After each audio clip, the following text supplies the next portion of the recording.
તો અહીંયા જોઈએ પહેલો મને એક કમ્પોનન્ટ આપ્યો છે, બીજો વેક્ટર આપ્યો છે, ત્રીજો. આ બંને ક્રોસ ગુણાકાર છે ને ડોટ ગુણાકારમાં છે.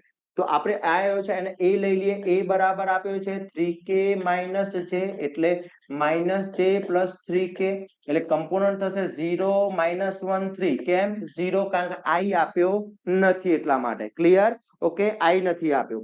ચલો b બાર ના આને હું b કહી દઉં તો b બાર ના કમ્પોનન્ટ આપ્યા છે 5i માઇનસ k એટલે 5 0 માઇનસ 1 અને c બાર બરાબર આપ્યો છે 4i માઇનસ 7j એટલે 4 માઇનસ 7 0.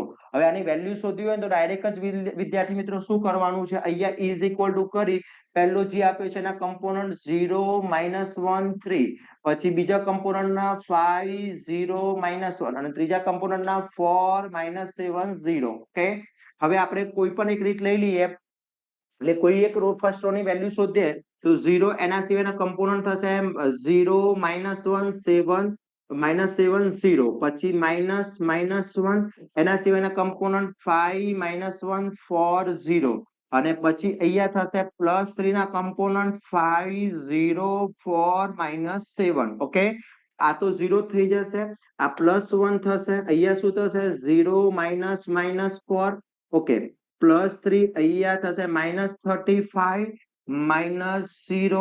ઓકે, એટલે 1 અહીંયા થઈ જશે 4 પ્લસ 3 અહીંયા થશે માઇનસ 35 એટલે અહીંયા 4 પ્લસ સોરી માઇનસ આવશે માઇનસ 105 એટલે આન્સર આવશે, આનો આન્સર આવશે માઇનસ 101.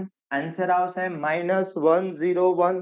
ક્લિયર? આને કહેવામાં આવે છે પેટા ગુણાંકની રીત. શું કહેવાય છે? પેટા ગુણાંકની રીત. એટલે આને બીજી ભાષામાં કેવું હોય તો કહી શકાય, શું કહી શકાય? આ છે બોક્સ પ્રોડક્ટ છે. શું છે?